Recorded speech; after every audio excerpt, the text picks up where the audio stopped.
പത്തനംതിട്ട തിരുവല്ലയിൽ ട്രെയിൻ യാത്ര ചെയ്ത 28കാരിയെ കാണാനില്ല എന്ന് പരാതി.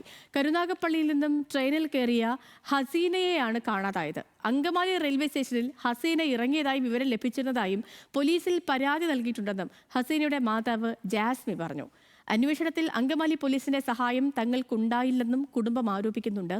മാനസിക ശാരീരിക വെല്ലുവിളികൾ നേരിടുന്നയാളാണ് കാണാതായ ഹസീന. റിപ്പോർട്ടിലേക്ക്. അങ്കമാലി റെയിൽവേ സ്റ്റേഷനിൽ ട്രെയിൻ ഇറങ്ങിയെന്നതാണ് ഹസീനയെ പറ്റിയുള്ള ഏറ്റവും ഒടുവിലത്തെ വിവരം. ശേഷം പിന്നീട് ആരും അവരെ കണ്ടിട്ടില്ല.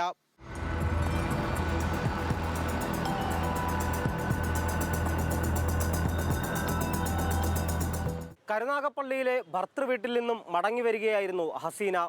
ഇവിടെ തിരുവല്ല റെയിൽവേ സ്റ്റേഷനിലായിരുന്നു ട്രെയിൻ ഇറങ്ങേണ്ടിയിരുന്നത്. എന്നാൽ അതുണ്ടായില്ല.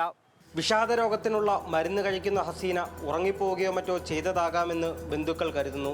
28 വയസ്സാണ് ഭിന്നശേഷിക്കാരിയായ ഹസീനയുടെ പ്രായം. മാനസികമായിട്ട് ചെറിയൊരു പ്രശ്നമുണ്ട്. രണ്ടാമത്തെ കഴിഞ്ഞുണ്ടായതാണ്. അതിന് ഗുളിക ഇപ്പോൾ 5-6 ദിവസമായിട്ട് ഗുളികയും കഴിക്കുന്നില്ലായിരുന്നു.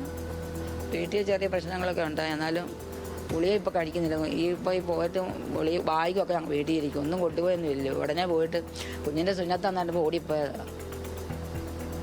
ഞായറാഴ്ച രാവിലെ 5 മണിക്കെന്നാണ് പറഞ്ഞത്. ആ വെപ്രാളത്തിന് ശനിയാഴ്ച 3:30 ട്രെയിന് പോയത്. എൻ്റെ മോൻ പിറ്റേന്ന് തന്നെ അവിടെ പോയി.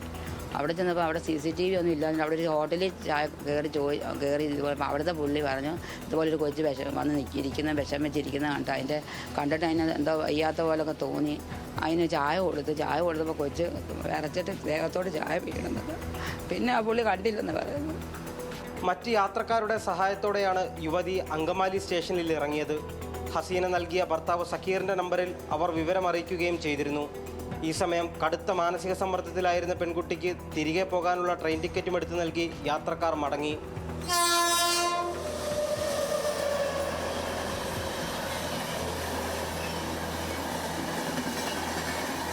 ബന്ധുക്കൾ അങ്കമാലി റെയിൽവേ സ്റ്റേഷനിൽ എത്തി നടത്തിയ അന്വേഷണത്തിൽ ഹസീനയെ കണ്ടതായി ചായക്കടക്കാരനും യൂണിയൻ തൊഴിലാളികളും പറഞ്ഞു. എന്നാൽ പിന്നീട് എവിടേക്ക് പോയി എന്നത് ഇവർക്കും അറിയില്ല. അങ്കമാലി സ്റ്റേഷനിൽ ബന്ധപ്പെടാൻ നോക്കിയപ്പോൾ അവർ പറഞ്ഞാൽ തിരുവല്ലയാണ് നമ്മൾ വീട്. അപ്പോൾ തിരുവല്ല സ്റ്റേഷനിൽ പരാതി കൊടുത്താൽ മതി എന്ന് പറഞ്ഞു.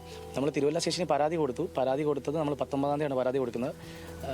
19-ാം തീയതി പരാതി കൊടുത്തതിന് ശേഷം നമുക്ക് ഇതുവരായിട്ടും അങ്ങനെ ബേസിക്കായിട്ടുള്ള എന്നാൽ അവരെ കൊണ്ട് കഴിയുന്നത് അവർ ചെയ്യുന്നുണ്ട്. പക്ഷേ നമ്മൾ അങ്കമാലി സ്റ്റേഷനിൽ വിളിച്ചിട്ട് അവിടുന്ന് നമുക്ക് യാതൊരു സപ്പോർട്ട് സഹായം കിട്ടുന്നില്ല. കാരണം ആൾ മിസ്സായിരിക്കുന്ന അങ്കമാലി വെച്ചിട്ടാണ്. വേറെ കാര്യം എന്ന് പറഞ്ഞാൽ പിന്നെ നമുക്ക് അങ്കമാലി പോലീസ് സ്റ്റേഷനിൽ സപ്പോർട്ട് കിട്ടണം. കാരണം നമ്മളൊരു അന്യ സ്ഥലത്ത് പോകുമ്പോൾ നമ്മളെക്കാട്ടിലും കൂടുതലായിട്ട് അവർക്കായിരിക്കും അവിടുത്തെ ഇടപെടലായാലും ആൾക്കാരായാലും കാരണം ലോക്കൽ ആൾക്കാരായാലും കൂടുതലായിട്ട് അറിയുന്നത്. അപ്പോൾ അവരുടെ സൈഡിൽ നിന്ന് സപ്പോർട്ട് കിട്ടുവാണെങ്കിൽ നമുക്ക് എന്തായാലും അങ്കമാലി എവിടെയെങ്കിലും മിസ്സായിട്ടുണ്ടെങ്കിൽ നമുക്ക് കണ്ടുപിടിക്കാൻ പറ്റുന്ന പൂർണ്ണ വിശ്വാസം എനിക്കുണ്ട്.